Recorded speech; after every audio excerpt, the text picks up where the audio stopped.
Hello, welcome to another edition of the Pace Report. I'm Brian Pace, reporting live here at the Blue Note. Tonight, guitarist Fabrizio Sotti is one of the, I guess, busiest men in the industry. He's a successful entrepreneur, as well as one of the most requested session musicians, as well as producers. His latest trio recording is paying tribute to the great Jimmy Smith / Kenny Burrell / Wes Montgomery trios from the 50s and 60s.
Let's talk about your latest CD. I understand that you had a technical faux pas before this new album came out.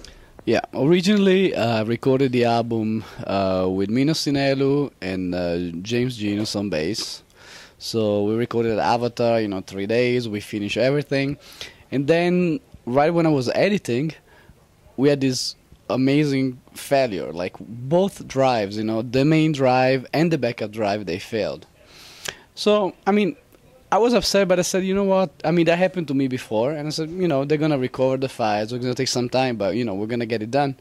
But then they called me. They said, listen, we're sorry, but the needle scratched the old disc, got detached from the arm and scratched the old disc on both drives. So we're sorry, but you don't have anything. So that's the story. So I had to start again. I took like 2 weeks off, and then I started to record again, with the difference that I used the M this time, the organ B3, which I think it was a great choice at the end, because I think the guitar trio with the bass is great, but it's very technical, and for someone that is not like super into jazz, it's very hard to understand. But I think with Inner Dance and with the organ trio, I think it's more accessible for people, You're reaching out. You're going back to the old Jimmy McGriff, the old Jimmy Smith, the Shirley Scott trio albums, which that whole essence is pretty much gone. In fact, there's only a handful of organ players that are really doing that. But you on the guitar, you're playing the electric guitar on top of that, and it has a smooth effect to it. Explain your style. I think it's very interesting because I'm not playing like the traditional trio. Like when you think about the organ trio, the guitar trio, everybody think about Wes Montgomery, which of course has been, a great influence on my playing. On every guitarist I think on earth, he's been a big influence. But what I'm trying to do is really a little bit an evolution of that, meaning that I'm not trying to play in that style. I'm trying to actually play my own composition, and try to avoid a little bit, that old style of trying to copy a master. I'd rather just, learn from him and then try to humbly.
also been very instrumental behind the scenes in the recording industry for the last 25 years.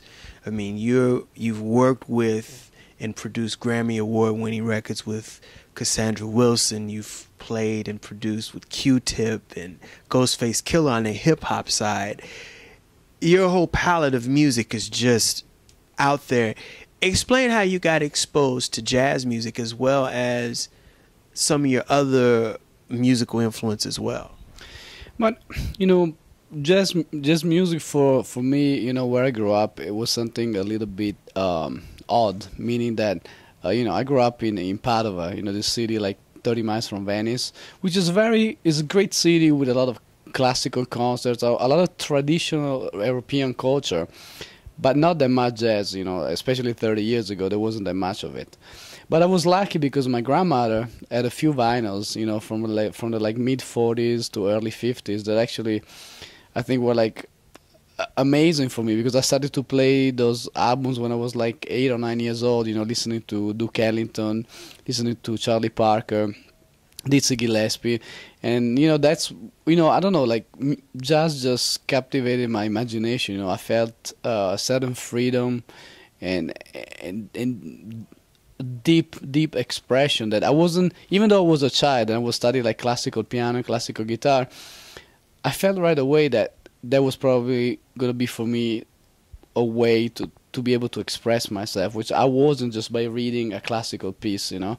Just the freedom of improvising, even though you're not really free because you're inside a box trying to, you know, change what is inside that box, but it's like it leaves a lot to the imagination, you know. Your behind-the-scenes experience, too, just playing with the musicians. How did you come to America and start playing with all these phenomenal artists?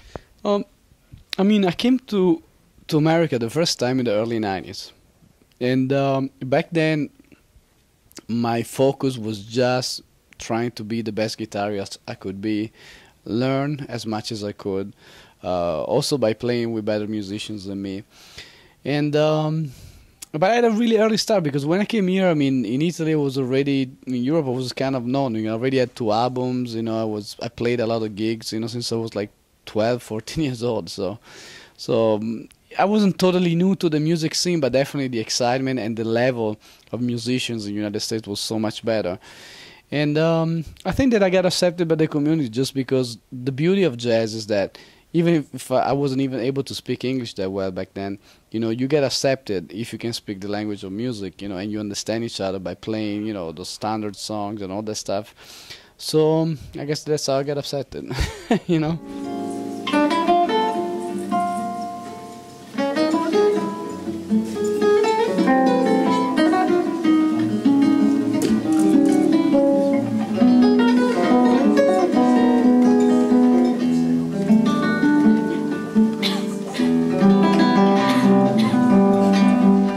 That'll do it again for another edition of the Pace Report. I'm Brian, Pace reporting live here at the Blue Note. I'd like to thank Fabrizio for his time, as well as the staff here at the Blue Note. As always, please check out my website, www.thepacereport.com, for my weekly column as well as my past segments. As always, remember, until next time, if it's in the groove, it'll make you move.